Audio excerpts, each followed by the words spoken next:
श्रीलक्ष्मीहृदयस्तोत्रम्। अस्य श्रीमहालक्ष्मीहृदयस्तोत्रमहामन्त्रस्य भार्गवऋषिः अनुष्ठापादीनि नानाछन्दांसि आद्यादिश्रीमहालक्ष्मीदेवता श्रीं बीजं ह्रीं शक्तिः ऐं कीलकम् आद्यादिमहालक्ष्मीप्रसादसिद्ध्यार्थं जपे विनियोगः ऋष्यादिन्यासः। ॐ भार्गवऋषये नमः शिरसि। ॐ पादिनानाछन्दोभ्यो नमो मुखे। ॐ आद्यादि श्री महालक्ष्मी देवतायै नमो हृदये। ॐ श्रीं बीजाय नमो गुह्ये। ॐ ह्रीं शक्तये नमः पादयोः। ॐ ऐं कीलकाय नमो नाभौ। ॐ विनियोगाय नमः सर्वाङ्गे। करन्यासः। ॐ श्रीं अङ्गुष्ठाभ्यां नमः। ॐ ह्रीं तर्जनीभ्यां नमः। ॐ ऐं मध्यमाभ्यां नमः। ॐ श्रीं अनामिकाभ्यां नमः। ॐ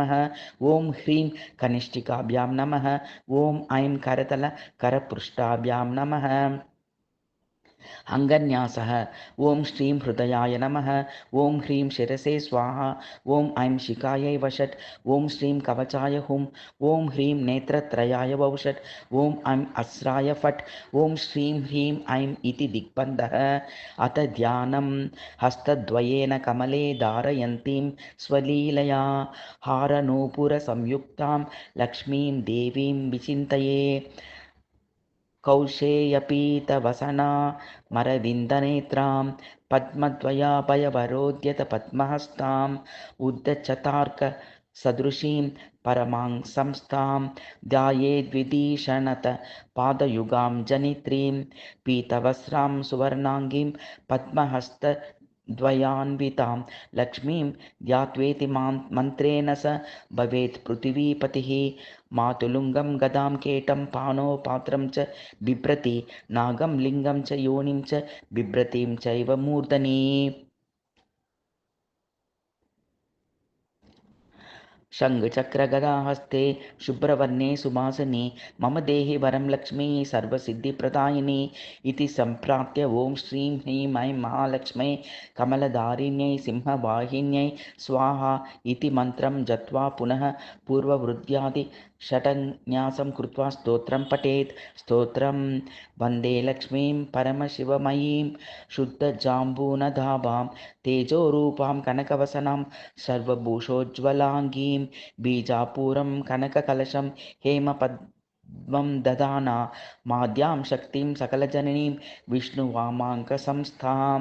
श्रीमत्सौभाग्यजननीं स्तौमि लक्ष्मीं सनातनीं सर्वकामफलावाप्तिसाधनैकसुखावहं स्मरामि नित्यं देवेशि त्वया प्रेरितमानसः त्वदाज्ञां शिरसा धृत्वा भजामि परमेश्वरीं समस्तसम्पत्सुखदां महाश्रियं समस्तसौभाग्यकरीं महाश्रियं समस्तकल्याणकरीं महाश्रियं भजाम्यहं ज्ञानकरीं महाश्रियं विज्ञानसम्पत्सुखदां सनातनीं विचित्रवाग्भूतिकरीं मनोहराम् अनन्तसम्मोदसुखप्रदायिनीं नमाम्यहं भूतिकरीं हरिप्रियां समस्तभूतान्तरसंस्थितां त्वं समस्तभोक्तृश्वरि विश्वरूपे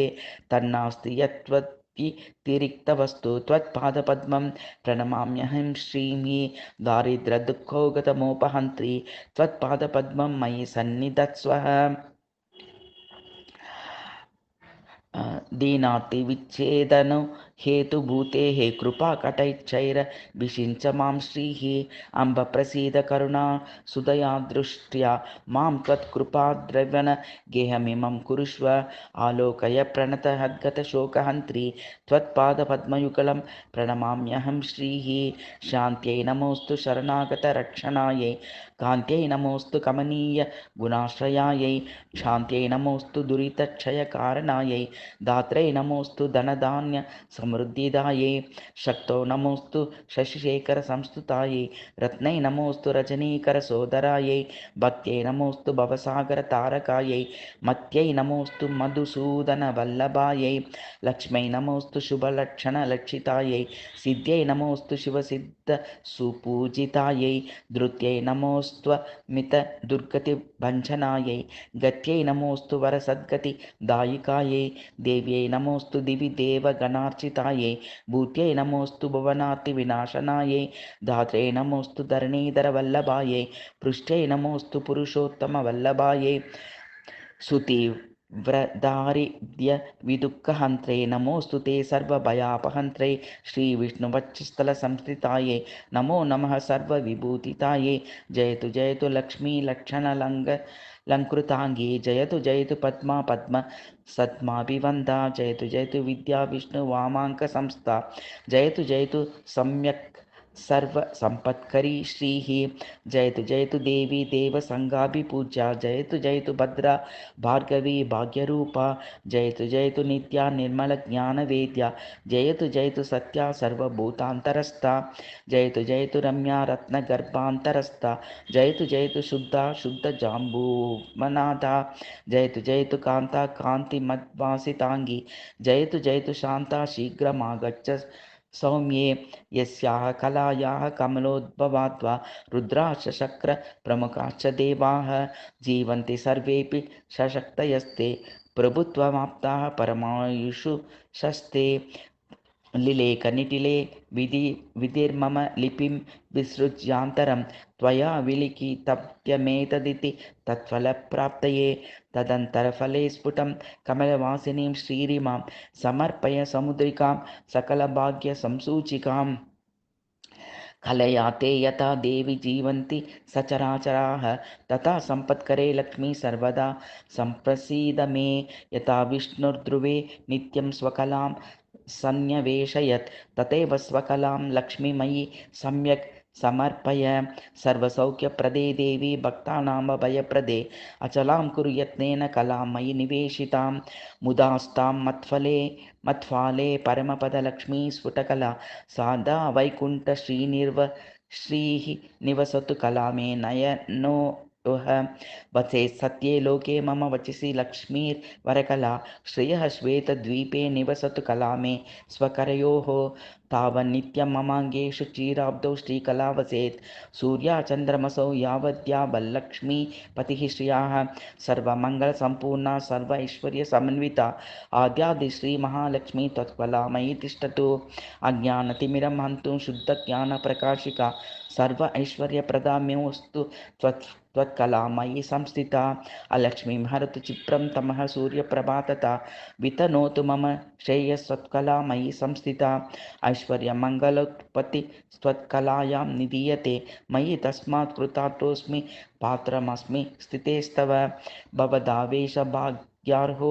भाग्यवानस्मि भार्गवी त्वत्प्रसादात् पवित्रोऽहं लोकमार्तनमोऽस्तु ते पुनासि मां त्वत्कलयैव यस्मात् ततः समागच्छ ममाग्रतस्त्वं परं पदं श्रीर्भव सुप्रसन्ना मय्यच्युतेन प्रविशादिलक्ष्मीः श्रीवैकुण्ठस्थिते लक्ष्मी समागच्छ ममाग्रतः नारायणेन सह मां कृपादृष्ट्यावलोकय सत्यलोकस्थिते लक्ष्मीं त्वं ममागच्छ सन्निधं वासुदेवेन सहिता प्रसीद वरदा भव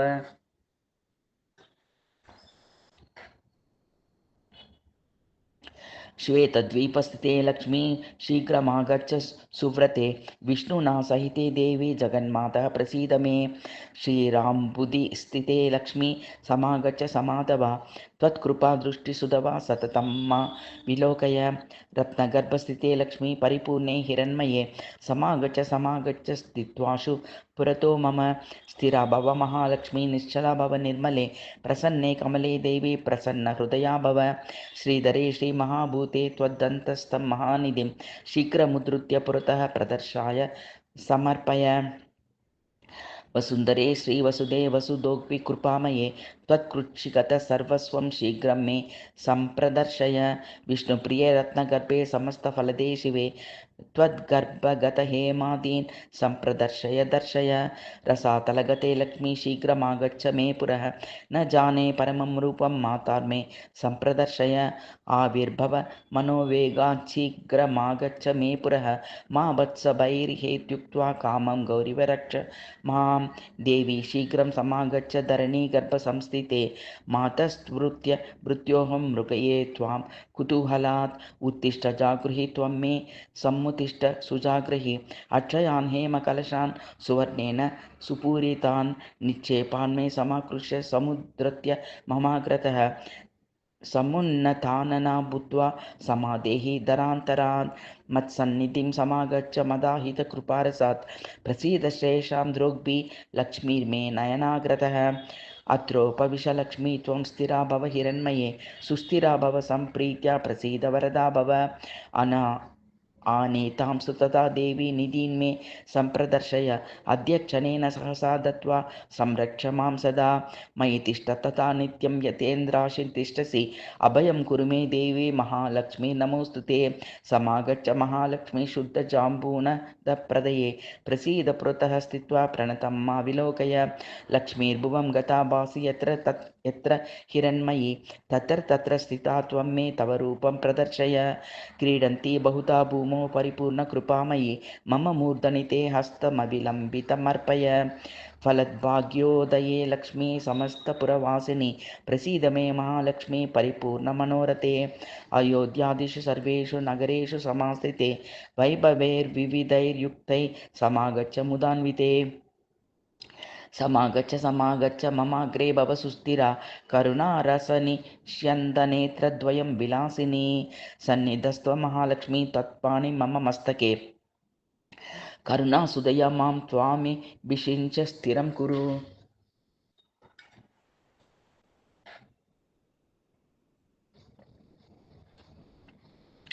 सर्वराजगृहे लक्ष्मी समागच्छ बलान्विते स्थित्वा शुपुरतो मेघ प्रसादेन भयं कुरु सादरं मस्तके हस्तं मम त्वं कृपयार्पय सर्वराजगृहे लक्ष्मी त्वत्कलामयि तिष्ठतु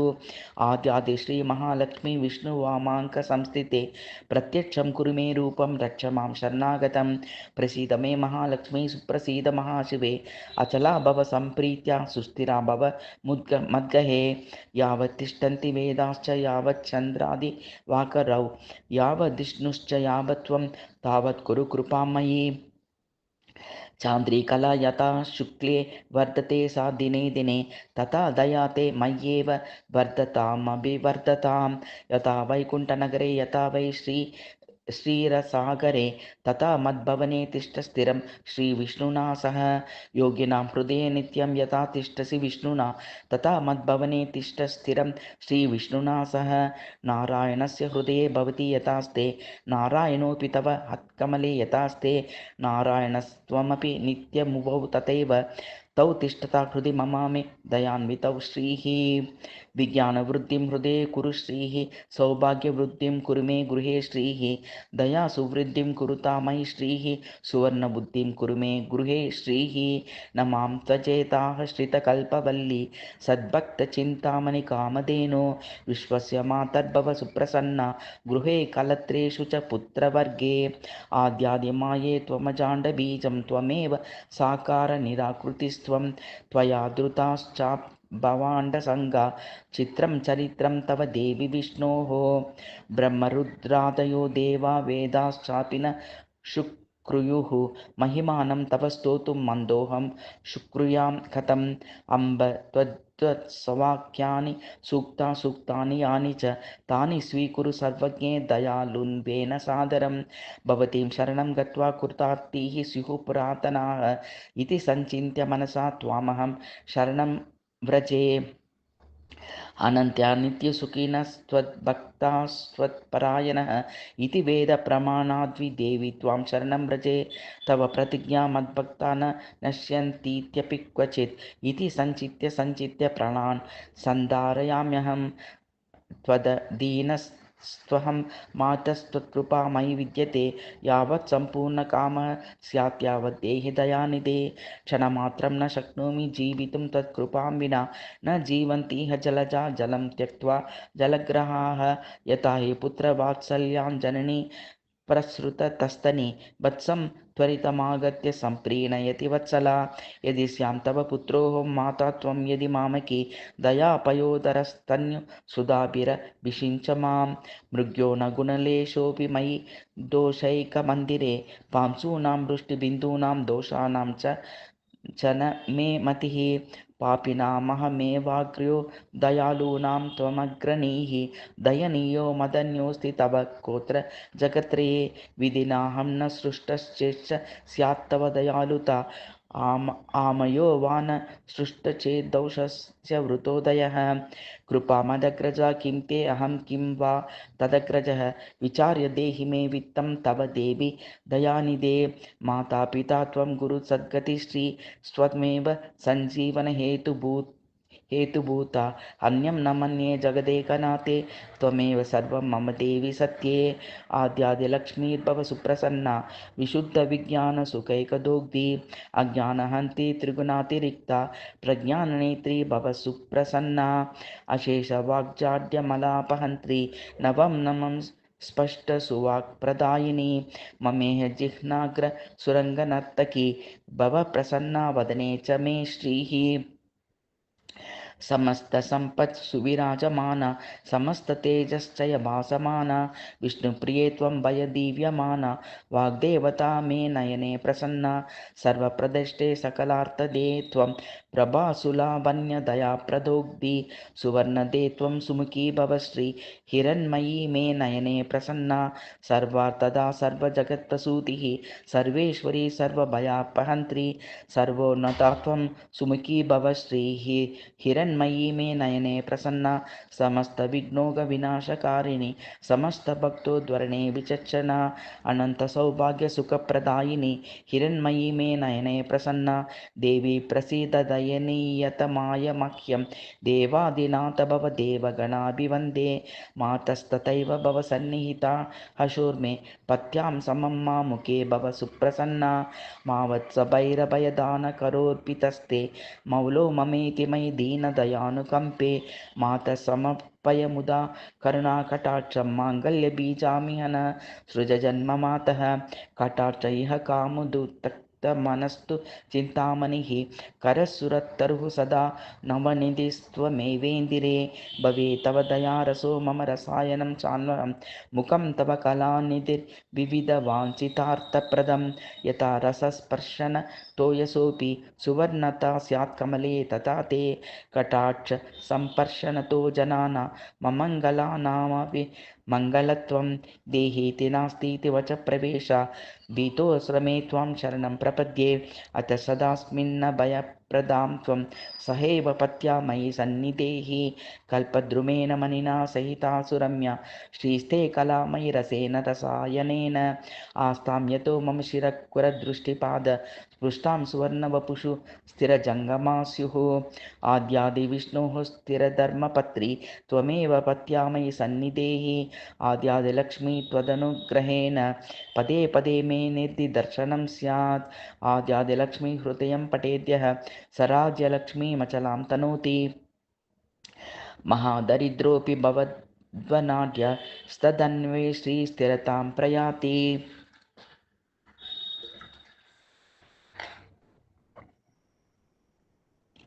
यस्य स्मरणमात्रेण तुष्टा स्याद्विष्णुवल्लभा तस्याभीष्टं ददत्याशु तां पालयति पुत्रवत् इदं रहस्यं हृदयं सर्वकामफलप्रदं जपः पद्मसहस्रं तु पुरश्चरणमुच्यते त्रिकालमेककालं वानरो भक्तिसमन्वितः यः पठेत् शृणुयाद्यापि सा याति परमां श्रियं महालक्ष्मीं समुद्दिश्य निशि भार्गववासरे इदं श्रीहृदयं जप्त्वा पञ्चवारं धनी भवेत् अनेन हृदयेनानं गर्भिण्या अभिमन्त्रितं ददाति तत्कुले पुत्रो जायते श्रीपतिः स्वयं नरेण वातवा नार्या लक्ष्मी हृदयान्मन्त्रिते जले पीते च त्वद्वंशे मन्दभाग्यो न जायते या आश्विने मासि च शुक्लपक्षे रमोत्सवे सन्निहिते सुभक्त्या पटे तथैकोत्तरवारवृद्ध्या लभेत् स सौवर्णमयीं सुवृष्टिं स एकभक्तोऽन्वहमेकवर्षं विशुद्धति सत्पतिवारजापि समन्दभाग्योऽपि रमाकटाक्ष भवेत् सहस्राक्ष शताधिकश्रीः श्रीशाङ्क्य शीशाङ्गे भक्तिं हरिदासदास्यं प्रसन्नमात्रार्थदृढैकनिष्ठां गुरोः स्मृतिं निर्मलबोधबुद्धिं प्रदेहि माता परमं पदं श्रीः पृथ्वीपतित्वं पुरुषोत्तमत्वं विभूतिवासं विविधार्थसिद्धिं सम्पूर्णकीर्तिं बहुवर्षभोगं प्रदेहि मे लक्ष्मी पुनः पुनस्त्वं वादार्थसिद्धिं बहुलोकवश्यं भयस्थिरत्वं ललनासुभोग्यं पौत्रादिलब्धिं सकलार्थसिद्धिं प्रदेहि मे भार्गवी जन्मजन्मनि सुवर्णवृद्धिं कुरु मे गृहे श्रीः सुधान्यवृद्धिं कुरु मे गृहे श्रीः कल्याणवृद्धिं कुरु मे गृहे श्रीः विभूतिवृद्धिं कुरु मे गृहे श्रीः ध्याये लक्ष्मी प्रहसितमुखीं कोटिबला बालार्कभासां विद्युद्वर्णां वरवरवरधरां भूषणाढ्यां सुशोभां बीजापुरं सरसिजयुगं बिभ्रतिं स्वर्णपात्रं भर्तायुक्तं मुहुरभयदां महामच्युत श्रीः गुह्यगोप्त्री त्वं गृहाणस्मत्कृतं जपं सिद्धिर्भवतु मे देवी त्वत्प्रसादान्मयि स्थिता इति श्री अथर्वणरहस्ये श्रीलक्ष्मीहृदयस्तोत्रं सम्पूर्णम्।